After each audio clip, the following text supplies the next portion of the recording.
on the diamond. We're price checking with DraftKings contributor Kenny Ducey, along with RotoWire's Erik Halterman. Kenny, who is your pitcher at 8K or higher? Oh, man, it's got to be Carlos Rodon here. Look, I love the Tigers. I always say great things about the Tigers. You know me, Emerson. We've been talking since opening day. I'm generally higher on the Tigers offense than most other people. But the one thing you have to admit about the Tigers is they cannot hit lefties. They're dead last in WRC plus against left-handed pitching. A lot of their left-handed bats this year have been surprising, but their right-handed bats have really lagged behind. They do have Miguel Cabrera back, so that's something to consider. But when you look at the numbers for Rodon, I'm not too concerned about his ability. In 88th percentile in expected batting average, he's done a very, very good job of striking out hitters, and the Detroit Tigers have been swing and miss happy against left-handed pitching. So, yeah, I think that this sets up pretty perfectly. And when you look at the rest of the slate, like Tyler Glasnow going against a good lineup, a hot lineup in Oakland, I kind of don't know if I want any piece of that Colorado and San Francisco game, and I'll do kind of like Alex Wood. So I kind of land on Rodon here. I think that he's a perfectly fine player to pay up for here. All right, yeah, second highest price player on the main slate, which includes 10 games. Erik, who is your pitcher north of 8K tonight?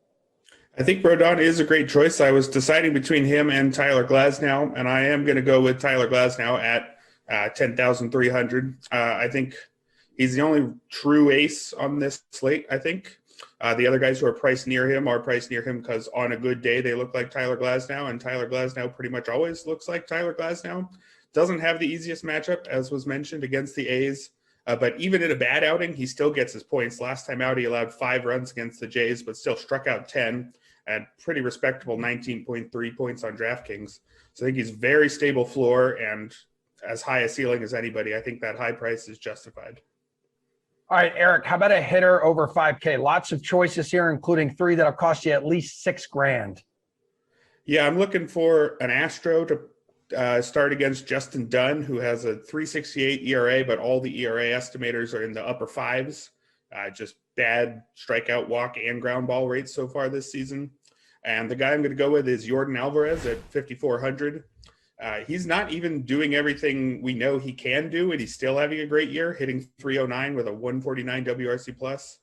But when he's, at his best, he's as good a hitter as anyone in the league. In his 87 game debut 2 years ago, 27 homers and tied Mike Trout in WRC plus. So he's the guy I'm going with tonight. What about you, Kenneth? I think I have to go with Fernando Tatis Jr. He does have a slight advantage from the right side. He does better against righties and lefties this year. But the main reason is that Taylor Widener is just a very bad pitcher. And I love the assurance of getting a hitter that's looked really good at the plate over the last 4 games. Really, even last night, he had a double and a run scored despite, relatively speaking for Tatis lately, not a great game. Widener, bottom 8 percentage and expected slugging. He's just really kind of skated along this season. He does have decent numbers, but when you look behind the curtain, he's not striking anybody out. So that's going to match up well. He's a pitch to contact guy against a San Diego Padres team that I love stacking up here against Widener, just because, he's just allowed a boatload of hard contact here. The only thing he's done, again, is not walk hitters, but that shouldn't be an issue when you think about the quality of contact that now over the last 2 years we've seen this team make. Tatis should be right up there in the heart of the order with plenty of run scoring runs to drive in and also, opportunities to score runs as well. So I think that I want to ride the hot hand here. He still looks fine at the plate, still looks locked in. All right, anyone hot as a value bat, someone swinging the wood? Well, I don't know if he's really a hot name, but I like Nico Horner here at $2,800 for the Chicago Cubs. All this guy has done in his time in the major leagues is just made contact. He's 83% this season, and he just gets hits. And he has a decent matchup here against Husker Ynoa, which I think that he can certainly capitalize on. And the reason I like this guy also is because he's been leading off for the Cubs, and he's only $2,800, and that's sort of what you like to target in the value options, right? If you want to look at a guy under $3,000, you get a guy around this price range that's going to get maybe 5 at bats. You want to take him. Horner's not coming out of the game, and he's certainly going to get the bat on the ball against a guy that is, allowed a lot of bad contact in Ynoa. So I do think that he has the opportunity here to get a few pops, get you, 7 to 9 DK fantasy points, which at this price is pretty good. Erik, looked like you were nodding your head in agreement there. Yeah, he was on my list, but I'm actually going to go with Mike Brasso at 3,400 as my top value bat. He actually has not gotten off to a great start this year, hitting just 208. But it's a pretty small sample because he's mostly a platoon guy. And when he does face lefties, he typically hits in the middle of the order. I think he's bat third, fourth, or fifth against every time he's been in the lineup against a lefty this season. And he's got a very hittable lefty in Cole Irvin that he's facing.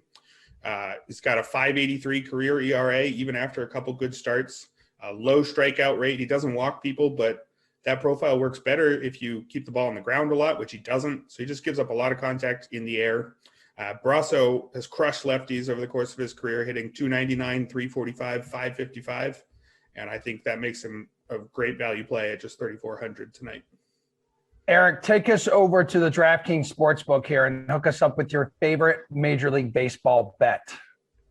Yeah, I'm interested in the over-under for Angels-Rangers, which is set at 9. And I like the under there. I think the two teams are averaging just 8.8 runs. So on an average night, they meet the under by a fraction of a run. And they're playing in a very pitcher-friendly park, Globe Life Field in Texas. That new park is a lot more pitcher-friendly than the Rangers' old stadium. And the two pitchers, I think, are both pretty good. Alex Cobb has a bad ERA, 6.28, but the ERA estimators are way better. His FIP and XFIP are both around 250 or even better. He's getting a ton of ground balls. Strikeout rate suddenly over 30%, which is not something he's normally done. And he's not walking guys. So he's having a better season than it looks. And Dane Dunning on the other side, he's got an ERA of 3.06, which is backed up by the estimators. A decent strikeout rate at 24%, high ground ball rate, and low walk rate. So you got two pretty good pitchers in a very pitcher-friendly park against teams that are already meeting that under on an average day. Kenny, favorite baseball bet tonight. Hook me up, babe. Yeah, you want to talk about ground balls. Where have they gone for Kyle Hendricks?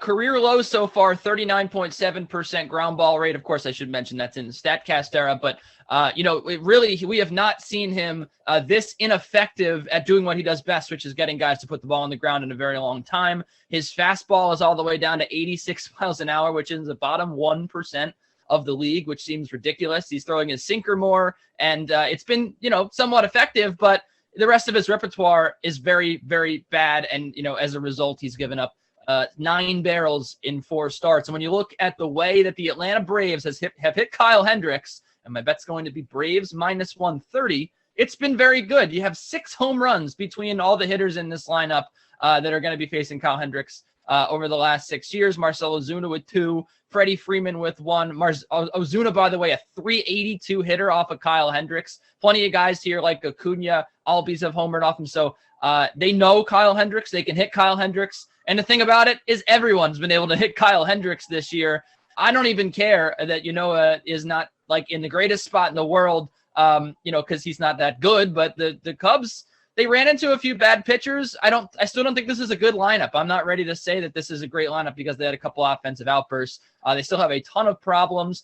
Nico Horner, like I said, can fix some of them. He does get some hits, but this team in general has just failed to make contact so much that I think they should have no problem at all, the Braves, winning this game behind a big offensive night from their bats against Kyle Hendricks, a guy that everyone in the league has been beating up on, but the Braves especially have lately.